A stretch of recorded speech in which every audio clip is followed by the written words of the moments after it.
Hi, everyone. Thank you so much for joining us today. My name is Trisha George, and I'm the Educational Director for Thinkalong. It is a media literacy tool made by Connecticut Public, the PBS and NPR station for Connecticut. We're really excited to be here today to show you how to use it, to get some ideas from you about what it would look like in your classrooms or with your learners, and to dream up some big new ideas about how we can really help build media literacy skills for the young people that we work with. There are a couple of folks with me who are going to really take their reins today, and I will be in the back monitoring the chat and the Q&A.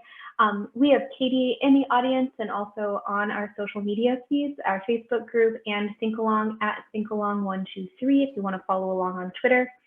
And I will pass it on now to Melissa and Alexis.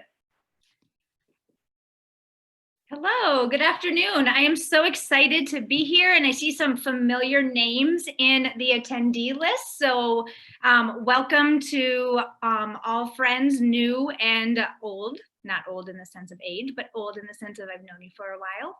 I am a teacher librarian currently in West Hartford, Connecticut in a middle school.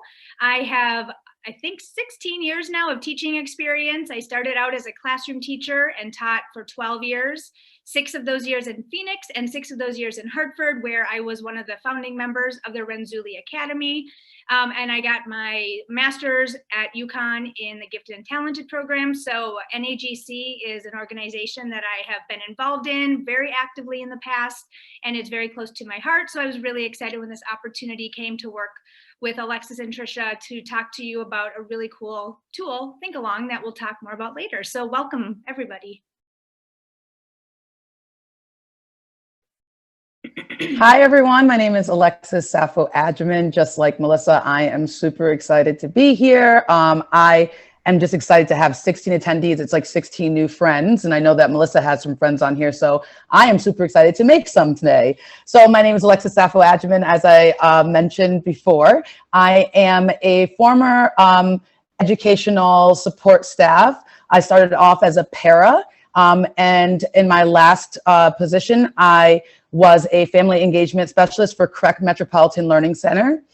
In the past, I have also worked in adult education, where it really sparked my advocacy for making sure that learning is equitable from all ages to all backgrounds. And also, so funny, like Melissa, I have an association with Gifted and Talented, as I was amongst the board members of Connecticut's Gifted and Talented board here of education. And most recently, I opened up a cheerleading gym because I love being around people and students. So that is me in a nutshell.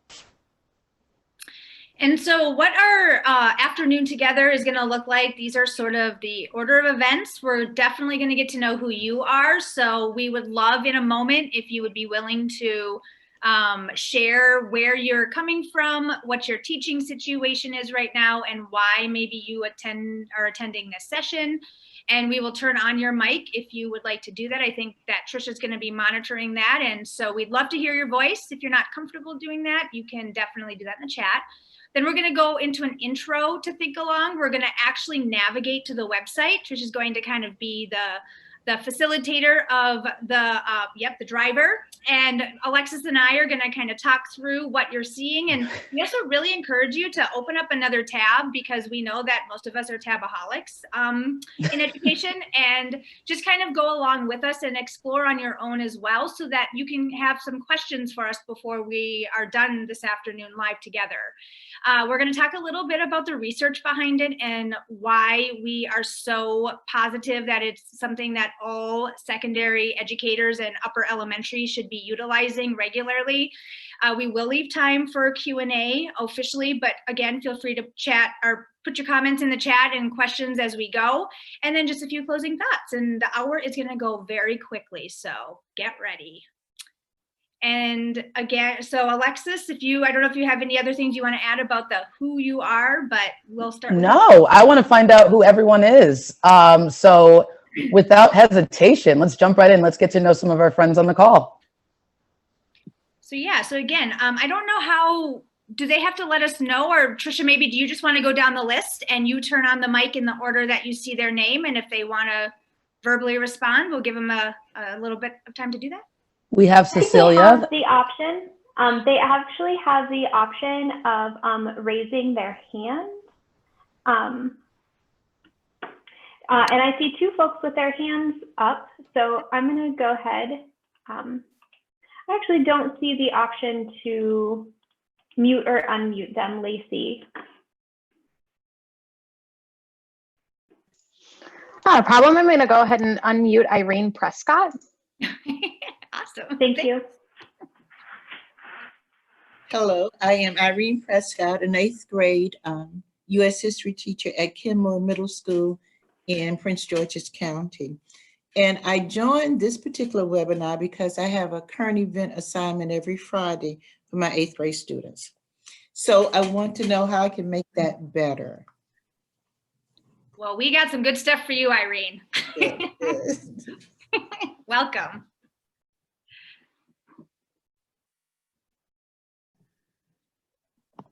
Hi, can you all hear me?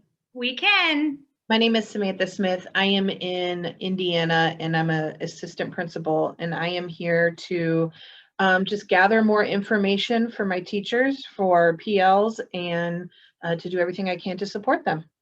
Awesome. I love when administrators participate in this type of learning. That gives me hope for the future of education. So we're very glad you're here, Samantha.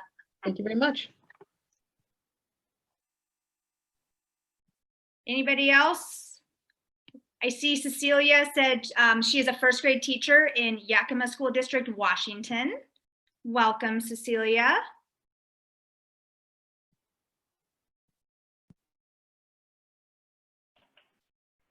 And we have Jean, who is a grade 5 teacher in Bloomfield, Connecticut, and was actually formerly with the Gifted and Talented at Renzulli.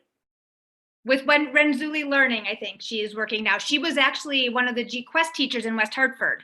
So Jeannie and I actually know each other pretty well. We just talked on the phone this morning, actually. And I'm so excited she was able to be here. So that's awesome.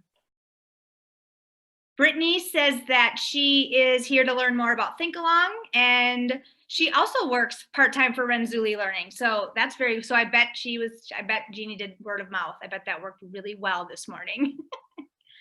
Glad you're here, Brittany. Anybody else? And I see where Margot, are you still on here? Margot Neighbors, you are a Connecticut local. I'm calling you out. I've got Wei Lee unmuted now. Yes. Hi, can you hear me? We can. Okay. Hi. Hello, everyone. This is Wei. I'm from Surrey, British Columbia, Canada. I'm currently the graduate research assistant at the University of British Columbia. I'm also a mother of 2 gifted kids. And I'm here really excited to learn about ideas and then forming my research ideas and also supporting my kids and hopefully help more kids in the gifted area. I see a lot of frustrations and I'm so excited. Yep, thank you. Thank you. Thank you for being here. Okay, Margot. And Margot? Can you hear me?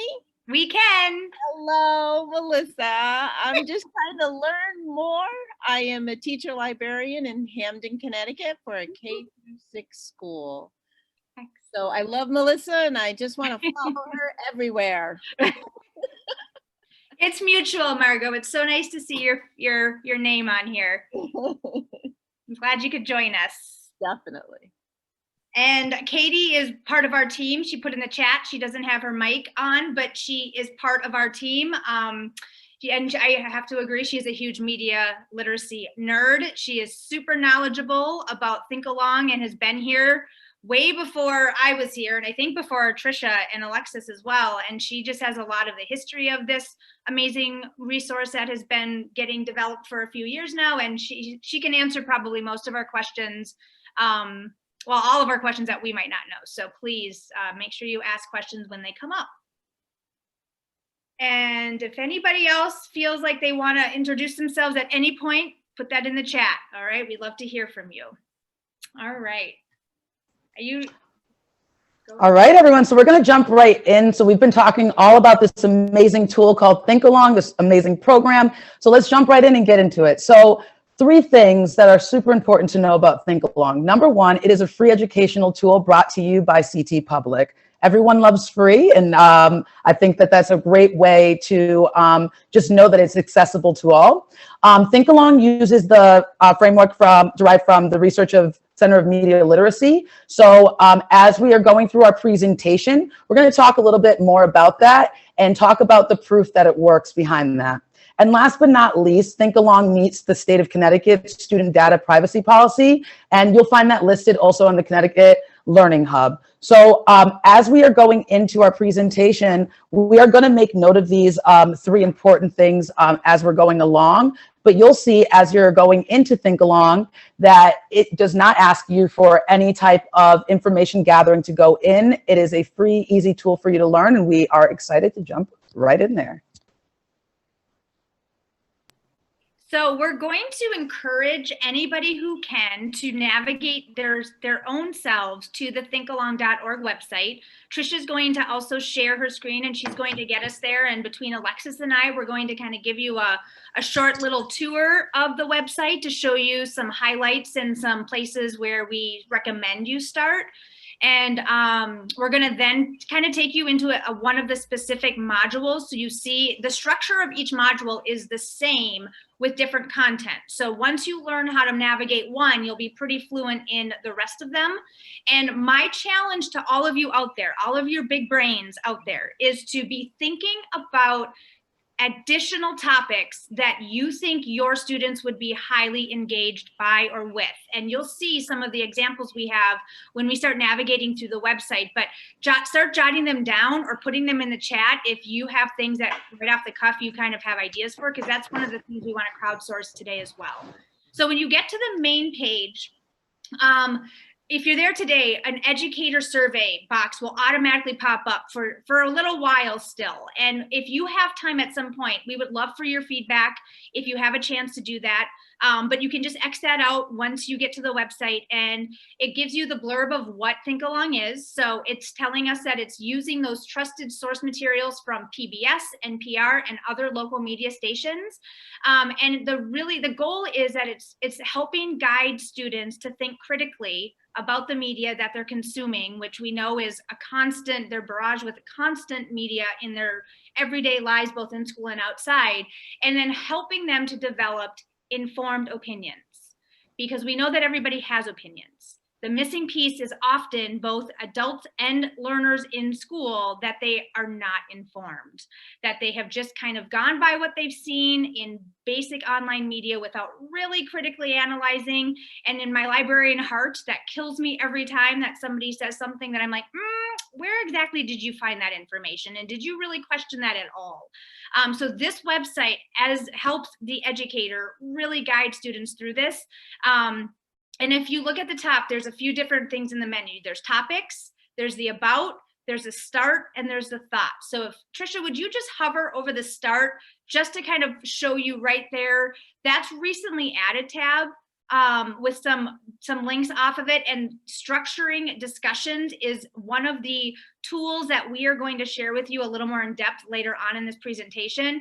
And this is one of the things that I was really excited about as a teacher. And if you are familiar with the Schoolwide Enrichment model, this is definitely fitting into like a type 2 activity where you're teaching your students how to go through a structured discussion, sort of AKA debate. And Alexis is going to talk a little bit more about that. And then the other link that I think that is really important, as a librarian, I love curating resources. And this is additional media literacy resources that have been vetted, that have really been seen to offer quality research and information. And I think that most of you will be pretty familiar with a lot of these links that are on here, but take some time later to go through and really explore and bookmark this page, because this is definitely, we just finished up Media Literacy Week at the end of October, but we know that it's a year-round skill that we need to be actively teaching our students and our teachers and our families throughout the year. So I'm going to now turn it over to Alexis a little bit to kind of bring us through the rest of the website and then maybe get started into one of the modules. So Melissa, thank you so much for starting us off. As Melissa noted, this is a really great interface as a website. As you are looking through this, the tabs are easily navigated, but as you're going down the page, you are going to find that our topics are not only super relevant, but we update our topics every Thursday. And that's based on not only what is the current events that are coming up in our media now, but also what Melissa was talking about in the beginning. It's that feedback, it's that engagement that we have, not only with our educators, but our students, to help us know where exactly our topic should be driven from. So one of the cool things as you're going down is that you're going to find that not only are the topics super relevant, but they are also relatable. Sometimes they also are in the midst of the controversy that we're seeing in the media. So this is empowering students to have a voice, gain those facts through our 3 pieces of curated media, but also take that opportunity, as Melissa pointed out, and you'll later see, to have these structured discussions that are going to drive home not only the processes of Thinkalong, but really capture what you're trying to do with our students in the classroom. So for today's purposes, we are going to go through a pre-chosen question. And as Trisha's going down, I want us to go right back up, and we're going to go to topics. So one of the cool parts is not only can you find our topics to be relevant as far as from most relevant from top to bottom, but topics also help you break down. If you are looking for, let's say, civics and government, if we're looking for health, especially, I know that we just talked about being able to navigate those additional resources. Once you pick a topic, you are able to really dive into what exactly you're trying to get out of it. So for today, we are going to work with, should we lower the voting age? So students have the opportunity to either find that through their topics, or if you see the relevance from top to bottom, they're going to find that easy accessible as well. So my favorite part of Thinkalong is definitely our modules. They are awesome. They give not only educators, but students a real sense of fun, independence, and a really great opportunity to dive into really great topics. So as you're going to see, there are 3 different tabs on the top of our page. You have 2 student guided materials or supports that are going to help our students really navigate through those 3 pieces of curated media. So you have these worksheets. If you look, they are they're super pleasing to the eye. They give students an opportunity to take that piece of those 3 pieces of media and really break it down. But also as a teacher and an educator, you have this guide that is not only going to help you by summarizing the 3 pieces of curated media, but it also gives you vocab that is within the media, as well as some structure to how to go along with a structured discussion. So these 3 pieces of material, these 3 guides, are really there to not only support the educator, but to also support the students as well. And I want to chime in real quick about those 3 resources that they just sort of highlighted. Is that as a teacher, I like both to have a guide, but I also like to have room to make it my own and to really personalize different things for the students I have in front of me. So these are all things that you can get an idea of how we are suggesting that, like, the graphic organizers could work. And if there's things that you want to add, you can do that. And the teacher's guide, again, like Alexis said, sometimes it's really hard for us to be able to know the topic that we're going to be trying to do the structured discussion on our own. So we become the learners with our students. And that happens a lot with me when I'm teaching with a group of kiddos. And I like that part of it. I like to kind of know the gist of it and just really kind of know what my end product, I want it to sort of look like on some level.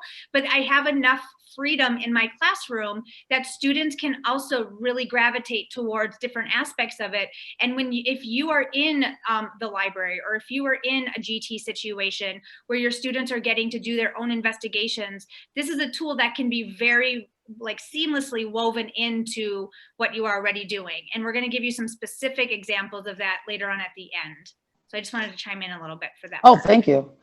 I appreciate that. And just so you all know, these two guides and supports for your students can both be printable, and they can also convert to a PDF. So for our educators that are going through virtual classes and things of that nature, this could be a support to that virtual learning as well.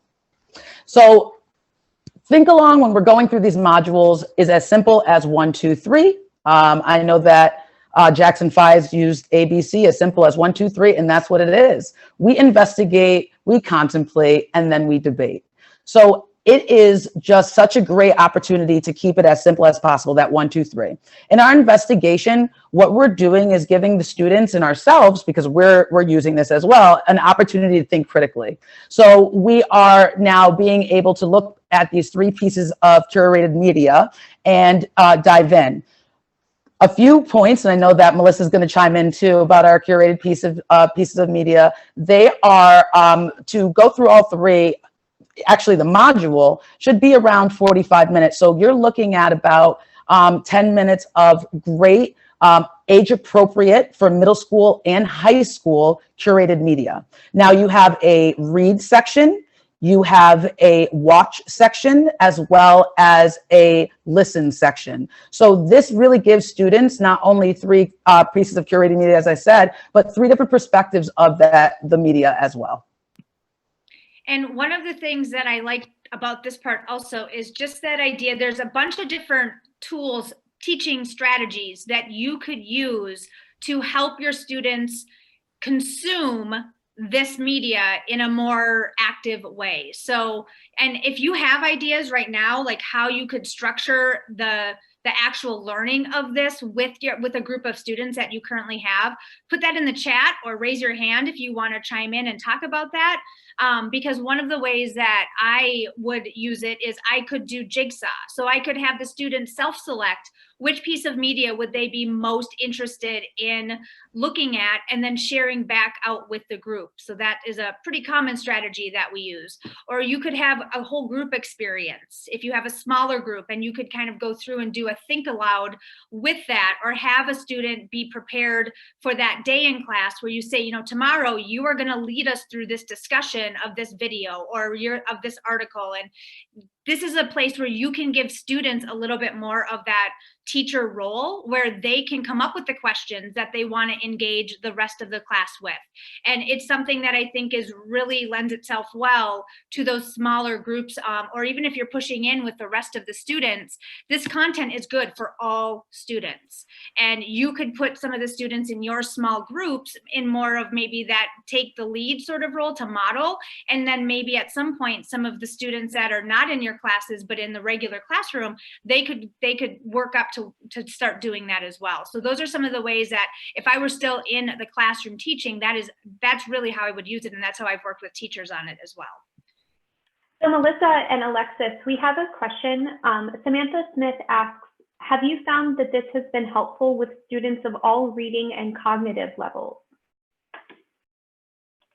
That is a really good question. And I can't answer that exactly because I don't know all of the pieces of media for all of the modules, but I do know, and Trisha, you probably know, and maybe even Katie and Alexis as well, that it's definitely for probably secondary on a reading level for the reading pieces, because they're actual public media articles, correct? They're not made up, they're not written for this website, they are curated from what regular citizens are reading and accessing about these topics. So the regular skills that you would use to help scaffold a piece of writing that is a little bit challenging for a group of students you have in front of you, you would implement those same strategies when you are sharing this article, if that makes sense.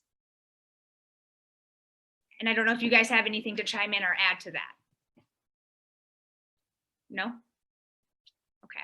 And I don't think, Trisha, correct me if I'm wrong, but I don't know that at this time we don't have like the Lexile level, because it's again, this media wasn't created for the purpose of this website. This is created for public, like current event news that's actually out there for the general public. And I mean, you could put it through a Lexile reader to get a sense for what they're recommending that would be. I mean, you could do that as a teacher when you're doing your planning work, but that's not something that's within the website right now. And if you think that is something that would be in high demand, let us know. And that's something we could look at to add or to develop to future modules if the need was there. Yeah, I think what we've seen is that it works really well with late elementary through high school. And we've even had some folks in early college classrooms reach out and say that they found it really effective for like freshmen. You know, if you have young people who are younger than that, but particularly good readers, this is probably something that you could do. A couple of the ways that you can find resources on our page for slightly younger readers are to pick some of the lower, like the lower trust needed modules, things like, should school days be 4 days instead of 5, or should we lower the voting age? Avoiding some of the topics that get a little bit more heated or deal with issues that those students don't necessarily have a grounding to understand. We do, like Katie put in the chat, very closely curate all of these resources. We have a gentrification question that will be coming out, and we really wanted to quote a particular hip hop song in that, but the song had another swear word in it that precluded us from doing that. So we are really thinking about the young folks who are going to be using this when we're putting it together, making sure that it makes sense, making sure that it's quick enough that if they do need to go back and read it a couple of times, that's not going to feel overwhelming, and making sure that there's a variety of media in each of the modules. So they're not just reading for that 45 minutes, but they're also getting some audio work or video work in there too. And Katie did add that in the chat, that idea that every module has an audio piece that will often have a transcript that goes with it. And that is just good modeling of how do we interact with media in general as a human being. And even those younger, like upper elementary, because we know a lot of the students that you're dealing with are very precocious, and they're third graders who are reading on a 7th grade level, and they can have discussion, and they have those strategies and those skills. So there are a lot of topics that you could use, like Trisha was saying, to meet their needs. And that's where we're going to really, again, challenge you, come up with additional module topics that you know that the students you are working with right now would get really jazzed about. And if you even want to go back to your classes and pose that question to those kids and then involve us again, like that would be an awesome, like sort of two-way interaction, that you are kind of doing our crowdsourcing for us with the actual consumers of this information. So I just really kind of think about that and try to actively involve your students in some of that work with us. I love that charge, Melissa. That was great. That was a great way. That's one of our calls to action. No, I love that. And I love the question because it drove that, and that's great. So please continue to put your questions in the chat, and we will make our best and answer them. So as we were going through, we were talking about our first step, which is the investigate. Now, as we are going into our contemplate section, I want everyone to think of it as giving your students the opportunity to synthesize information and make informed decisions based on facts. So what you're going to find is within these 5 questions, they are evidence-based prompt questions that keep your students informed by 5 concepts. I myself have been using these questions. I am not going to lie. When I am reading my articles now, I am so much more aware. I want to dive deep. I want to know what lifestyle values and points of views are represented in the arguments from the message. And being able to identify that not only keeps the student engaged, not only does it really give us an opportunity to really sensitize that information, but it also helps us as we are going through our next step, which is our structured debate / conversations. Melissa, did you want to add anything? Just to reiterate what you just said about how I now also have internalized some of these questions. And one of the things that as the librarian, I always try to get involved in is those credibility, reliability. Like in our middle school, we have referred to it as the CRAP test. And it's an acronym, and we actually teach the students how to go through and analyze different forms of media. And I have changed, I'm trying to evolve now and get my department to move away from that acronym, which we've been talking about for a couple of years, to go to this model that they can apply to any type of media when they are doing research on their own.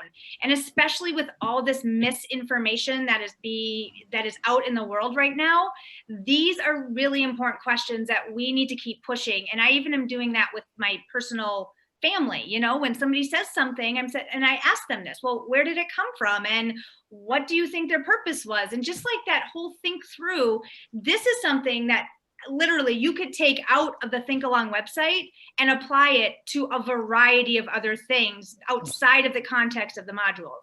So if you use Thinkalong for nothing else, which I hope that's not the case, but if that's the case, this is something that you could really take tomorrow and implement in something you're doing. And Irene, right? I think was the teacher that does current events every Friday in her 8th grade social studies, I think she said. This is something you could use on Friday. To go to whatever article you're going to kind of talk about. And may the force be with you, whatever current events you're choosing right now this week. It's been a week. So I think that, and we would love to hear if you use them and how that goes for you. So. Okay. And Melissa, to just piggyback off of you, when we are having those discussions on current events that might be a little controversial, that might be a little hard, these five evidence-based questions really give you an opportunity to structure them in a way that we stick to the facts and that we're able to analyze and have structured discussions that are really built on questions that are going to drive home what we're trying to get out of these students in exploring this piece of media. So and that's Irene, a really did you want to, Irene had raised your hand. Do you want to chime in or ask a question or make a comment, Irene? Yes. Now, I use some of these questions. I give my kids a rubric, and they have to write who created it. I don't ask the techniques used. I do ask different points of views or perspectives. Okay, I ask that question, and I don't ask why is the message sent, but I do ask them to interpret this. What do they think about this information? How would they change things if they could? So those are some of the things that I ask. Now, I teach history, so we usually source as a part of what we do. We source documents. So we find out, we ask the question, who wrote it? Is it credible? When was it wrote? When was it written? Can we corroborate this? So we ask those kinds of questions as we go through the current event. And kids have to present theirs, and I give them more credit, more points for giving their perspective. How do you take this? What is this saying to you? I don't want them just to summarize it. I want them to internalize it, think about it, and then tell me what they think.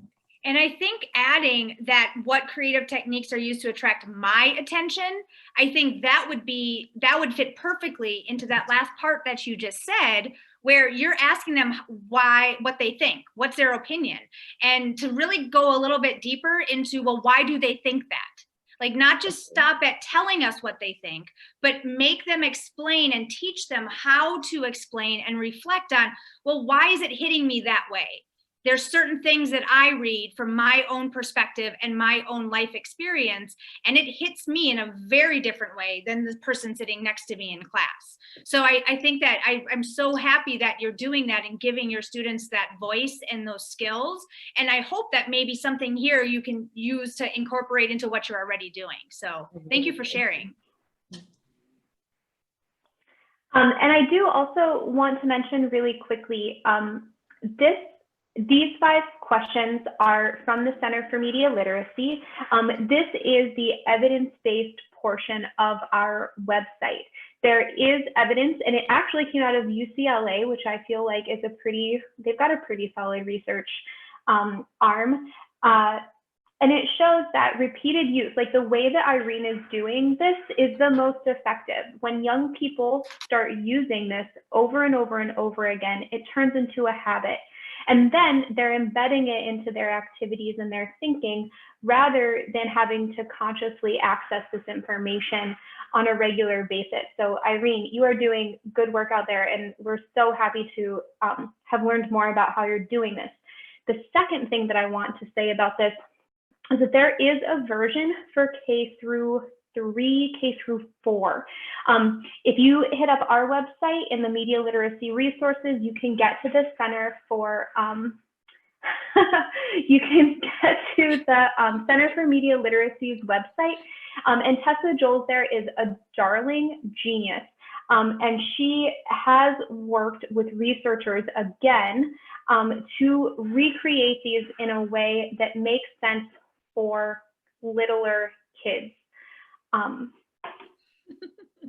Trisha, littler kids. Oh, thank you, Katie. And Katie put a really powerful website that is connected to all of this, medialit.org. Thank you, Katie.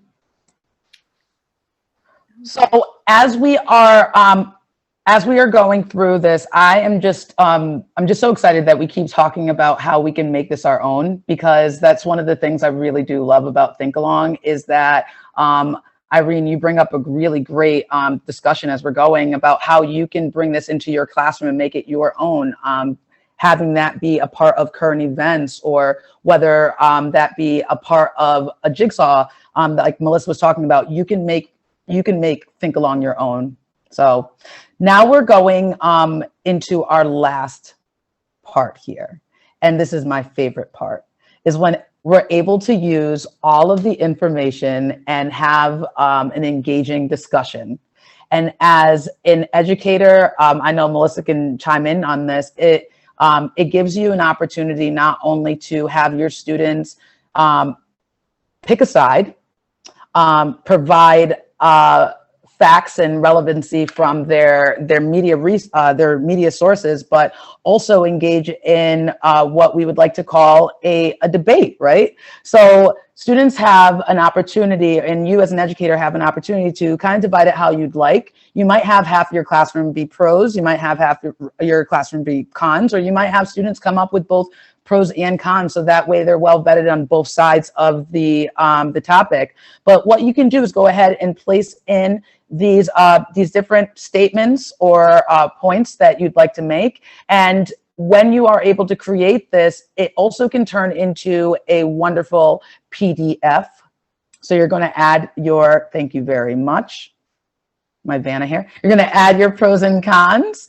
And what you can come up with is a really great PDF that has points of views and facts from your classroom or your student on both sides. The student is also able to take this and use it as either a PDF or I turned mine into a Google Doc. So that way you are able to access the information that you all talked about in class. And if you were to take it a step further and go along with one of our structured discussions or maybe an actual debate, students have that equipped tool of what we discussed in our pros and cons list.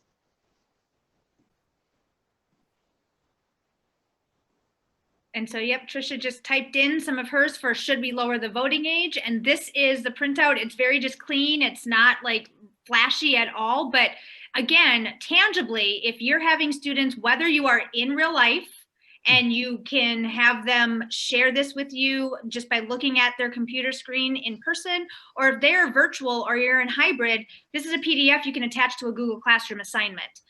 So that you can have them accountable for their planning part of it. And one of the applications that I have used this part for is my 7th graders have to do argumentative speeches every year, and they have to pick a topic. And this is a website now that I know about it from this year. When we do it this year, I'm going to direct them to this website and have them peruse the topics. And if there's something that grabs their attention, it gives them a start with 3 curated, vetted resources and the tool to start doing their pro and con arguments. So again, there's so many ways you can take the tools that have been put within this website and use them for other things that are for the same purpose in some way. Our ultimate goal is that you go through the 3 parts, the 1, 2, 3, and when you get to the debate, then you are actually getting to do that structured discussion, AKA debate, with your students in your classroom. And I know working with kids in GT programs, they like to debate a lot, and they probably debate everything that comes out of your mouth on some days. At least that has been my experience. They just want to push back. They want to ask questions. They just really want to be involved. So this is a perfect culminating activity to do with this website. And the PDF right here, if you're not real sure how to go about doing that, the teacher part is amazing. And you could give this also to the students even, and you could have them read through to see what this whole process from beginning to end is going to look like. So again, there's just so much here that you can use and don't have to reinvent the wheel, but you can take it and tweak it however you see fit. So I'll stop talking again. I just get so excited. No, that was great. And Trisha just pulled this up for you. As Melissa explained, these tools are there for you and your students. You can look through different opportunities to have a structured discussion or maybe go into a debate. But we hope and we give you that charge again to utilize this in the best way that fits for you, your students, in your classroom. And I'm noticing on here, can you click on the code of conduct on that page before, Trisha, where you were, the document? Go back there real quick. This is something also that some teachers get nervous about not knowing, if somebody's going to go off the rails. And if it's a really hot button topic and emotions get put into place, it can be a little touch and go sometimes in the social studies for sure classroom. But you can explicitly go through this. Or one thing that I've done in the past is I have my students co-create a code of conduct, and it's the accepted norms of how we are going to look, sound, and feel throughout this whole experience. And I do that in various ways in my classroom. And I'm sure a lot of you teachers out there, educators, do that too. So this is just, again, this is all about civil discourse. And this is teaching them tools that they can use in their both school life and everyday life, with the ultimate goal going home and spreading the word that this is how we need to be as citizens of the United States, because we have a lot of work to do with that. And I think we really have to get into our young people, because it's not going to happen the opposite. We have to get them to be the ones to spread and model this work with the people in their lives and the adults in their lives. And I think it'll have just a kind of a waterfall effect is the hope. And that's another reason I'm so passionate about this website. We do have a question. So Samantha asked, are the submissions saved by the site, or is it fileable, a section for the individual filing it out? Filling it out. Sorry, filling it out. And Trisha, can you speak to that? So I think I know the answer, but. Yeah, so the submission is saved on the site, I think maybe for an hour, but it does not last long. So the ideal option is not to link to that PDF, but instead to download it or save it to a different place. Because the website does not collect personally identifiable information, they're very hesitant to store any kind of user information that comes in through the site. Does make sure that answers your question. So put in the chat if you have a follow-up to that, Samantha. And there's another kind of question, and I think it's a really good and valid question from Brittany. And how does the site ensure that there is, that it's unbiased? And looking at the topics, or one of the topics, one source seems very one-sided. Is unbiased not an issue of the articles, just making sure they're from some news source? So Trisha, and then Katie, you can also probably chime in the chat because you are one of the creators. So both of you, I'm going to turn that over to you. Yeah, so I do want to say that unbiased isn't necessarily the goal of the site, but multiple and varied perspectives is the goal of the site. So we know for sure that as media is produced, those producers are making decisions that inevitably bias a piece of writing or a video in some direction, right? There are choices about what to include or what to leave out, how to use music, how to shoot the main character. All contribute to the way that people perceive that media. And so unbiased is just not a thing that is reasonable to shoot for. What we do, and if I had a little more time, and I would show this to you. You know what? I'm doing it. Brittany, did you have a particular topic that you were looking at? I think she did. Could you tell me what that is? And I'm glad to take a look at it. And because I'm logged into... I was just going to say too, and the idea that, and this is something that I've kind of evolved in my thinking over the last few years, but bias doesn't have to be negative. It just is. Bias is the spin in which the article and media is being created from, but when it becomes a bad thing is when it goes unchecked. When you don't think about what is the bias, and everything has a bias, as Trisha said. And I talk about this with my 7th and my 8th graders when I work with them on media and news literacy. It's just about knowing what to ask and how to get to that source and make then our own informed decision on how we feel about what is being shared. So there's that too, I think, that goes into that conversation. And did you see the mail-in votes? You found the one? Yeah. Okay. So this was such a hot topic this year. Anybody who turned on a television or radio or like drove or walked past a billboard knew that there was controversy about mail-in voting this year. And like Katie said in the comment, if one of the stories provides one side, we do our best to find an article that represents the other side of the story. Also recognizing that not every story has 2 sides, but instead might have 17. But this particular module was actually supported a lot in Instagram. We put out several Instagram posts about mail-in voting, including some stuff that questioned or sought citations for concerns about fraud. And I think we glossed over this just a little bit, but the think deeper part here is really clutch, especially when you're trying to scaffold up for those upper high school students or lower college students. One of the things that I really love to do is tie in a global perspective.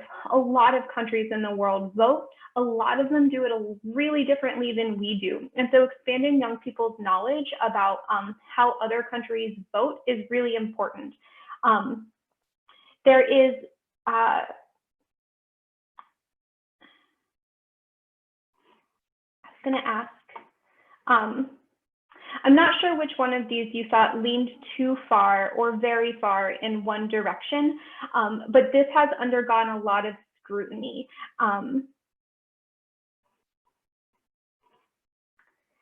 This particular module has undergone a lot of scrutiny because it was such a hot topic, and we released it in the middle of it being a hot topic.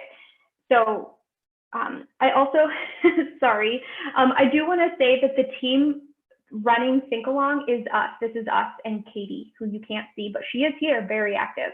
And if you find something like that, reach out to us. We are literally the people that get that email, and we want to know if something has gone wrong. If it's a typo, the number 1 on the front page is a little bit smashed. I have to redo that. I just have to stretch that little blue bubble out.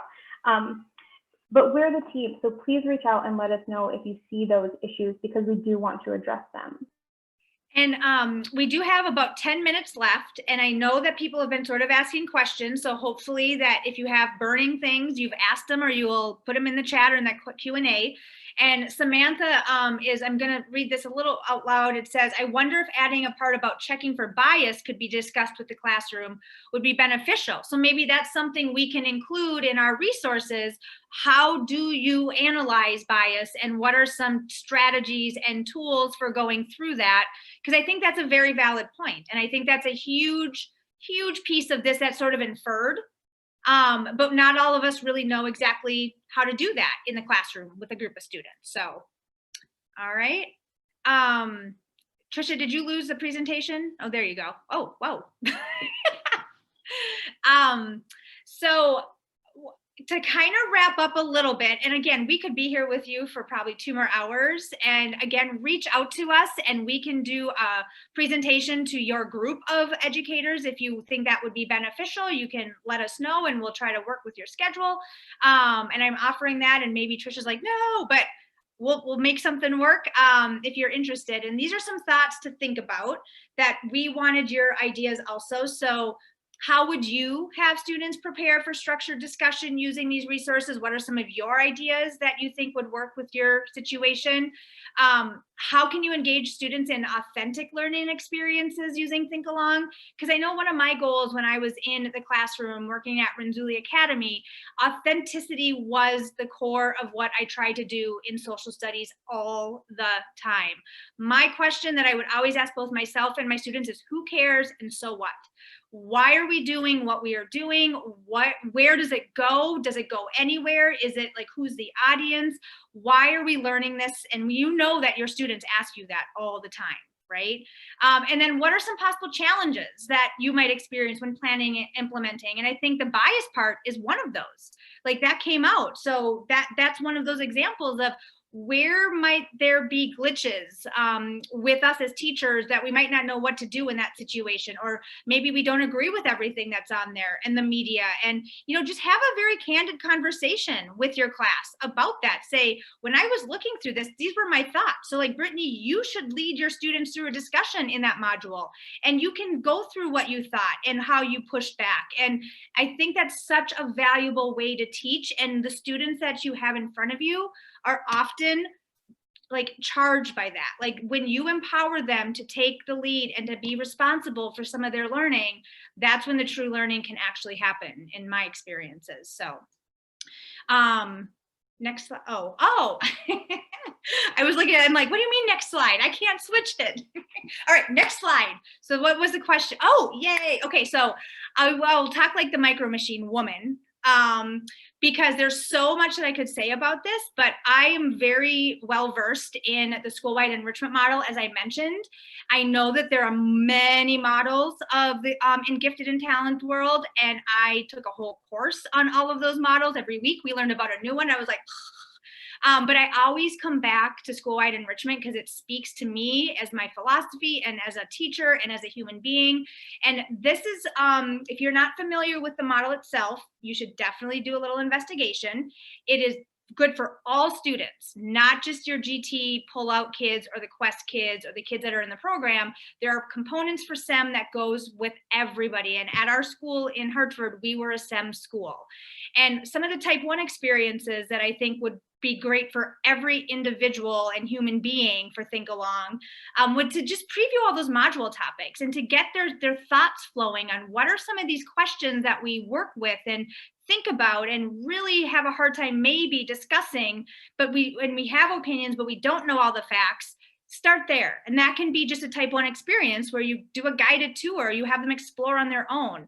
And then the type 2 experiences, the one that sticks out the most to me is that structured discussion, teaching them how to have a structured conversation. using the 3 curated sources, and you could come up with some of your own structured discussions based on the model that we provide for you. The other one that is new now since this discussion happened is, what is bias? That's a type 2 skill. Identifying what it is and how to like find it and what to do with it once you do find it. And then type 3 experiences have always been elusive in my career. I don't think I've had maybe one authentic type 3 experience ever, because a true type 3 is, it's a student or a group coming to me as a teacher saying, we want to do this because we think this needs to be worked on or a problem needs to be solved. There's a lot of type 2.5s, as we call them in STEM land, where we kind of give the students the idea and they take and run with it. But there's a lot of opportunities. It could be creating their own module. Like if they have an issue in their world that they're like, oh my gosh, I can't stop thinking about this. I want to create a module to help other learners that could eventually get put on the website, because we take the suggestions and we could even work with students on helping develop it in some way, like as a teacher, my teacher role. And I'm sure Katie would love to hear what the students are thinking they would want to talk about and have structured discussions about. So that's just a quick, very quick overview of how I, in my brain, connect this to Schoolwide Enrichment model. And then the next slide are just some other models out there. So some of you might be familiar with these or use these in your situation right now. And this is definitely not an exhaustive list of models in the gifted and talented world. But I'd be very curious if any of you out there in the audience actively use one of these models. And I know that I sort of use a variety. So I had a whole course on multiple menu model. I did a whole unit that I planned in my master's program for that. The autonomous learner model I had heard of, but one of my friends reminded me of it. And when I started reading about it again, I was reminded how cool it is. And Trisha even looked at it when I put this slide on yesterday and earlier today. And she said, I see so many connections with what Thinkalong can do in this model, this graphic that we included on that slide. So I just wanted to make some really concrete connections to the audience that we were going to be working with today, to how Thinkalong could fit into what you're currently doing. Whew. And then, and then this is sort of more of reflection, and we're sort of jamming the last like 20 minutes into like the last 7 is kind of what happened, because we had good discussion and good questions throughout the way, or along the way. But here's a couple more of your guiding questions to think about. So I already have said it multiple times. What questions do you and your students want to see? What kind of questions do you find essential to discuss with learners? And then how will you, this is kind of also your call to action, your plan, your exit ticket, if you will, in the chat. We would love to hear how you will try to utilize Thinkalong and any of its components or structure or format to engage learners in that higher order thinking higher order learning and thinking that as all educators, we strive to bring to all of our students. So please share if you have any ideas and plans for future use in the chat, because we will get to see the chat. It will be archived. And I did see in the question and answer, somebody had asked when this will be made, this recording will be available. That was a question in the question and answer, and I clicked on it, so I think I made it go away. I'm sorry, Trisha. And I think Lacey can also speak to that specific answer on the website. I don't want to say it wrong, but it will be available as a recording, I think, pretty soon. That is correct. Okay. All right. We have 2 minutes, so. I did get the presentation link in the Q&A. I also gave you a link of all of the currently available module topics, although we do release one every week, so it'll be outdated tomorrow, like the regular internet. And I put in the PDF for structured discussion. So if you don't care for poking around the interwebs, all of that is in the chat now. Are there any final questions?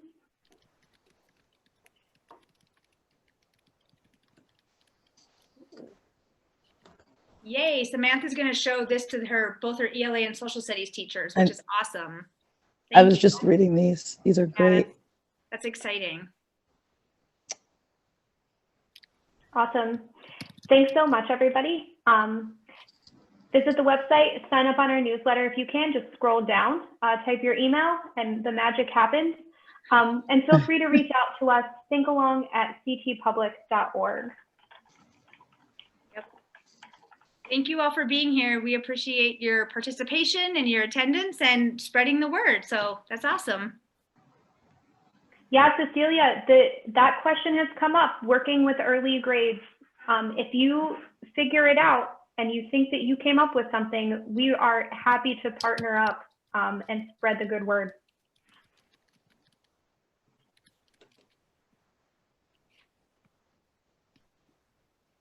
I hope everybody has a great conference and a great rest of your day. And hopefully Have we a see great you one, sometime in everyone. real life. Thank Bye, you everyone. for attending.